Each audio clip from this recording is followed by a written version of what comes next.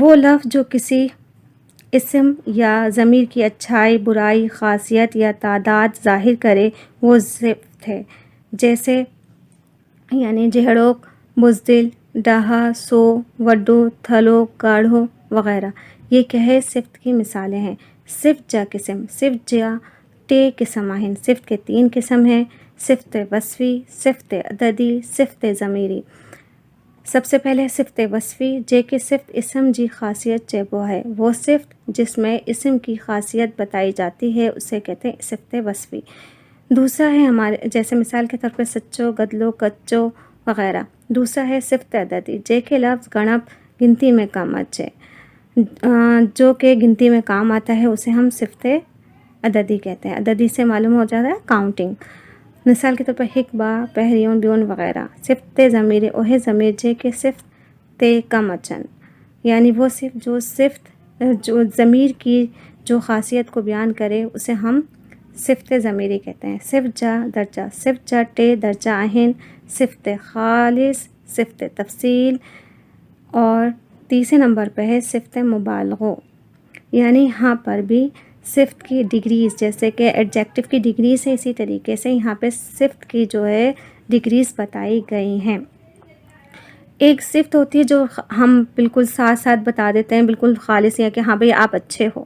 دوسرا یہ ہوتا ہے ہم یہاں پہ یہ کرتے ہیں کہ نہیں آپ اس سے اچھے ہو یا اس سے برے ہو، پھر ہم کہتے ہیں پوری جو ہول ہوتا ہے اس سے ہم مقابلہ کر رہے ہوتے ہیں، تو یہ چیزیں ہیں، یہ ڈگریز ہیں۔ یقیناً آپ کو بہت اچھی طریقے سے خط اور یہ صفت کی تعریف سمجھ میں آ گئی ہوگی۔ انشاءاللہ آپ اسی طریقے سے پڑھتے رہیں گے تو ضرور سندھی کو اچھی طریقے سے پڑھ اور لکھ سکیں گے، اور انشاءاللہ آئندہ میں آپ کے سامنے ایک نئی چیز لے کر حاضر ہوں گی اور آپ کو سندھی کے بارے میں انفارمیشن دیتی رہوں گی. تب تک کے لیے آپ لوگ اپنا بہت خیال رکھیں اور میری یہ ویڈیو کو ضرور دیکھیں اور پسند کیجئے تاکہ میں آپ کے لیے اور مزید ویڈیوز بناؤں. اور اللہ حافظ. Take care. نیکسٹ ویڈیو کا انتظار کیجیے گا. اللہ حافظ.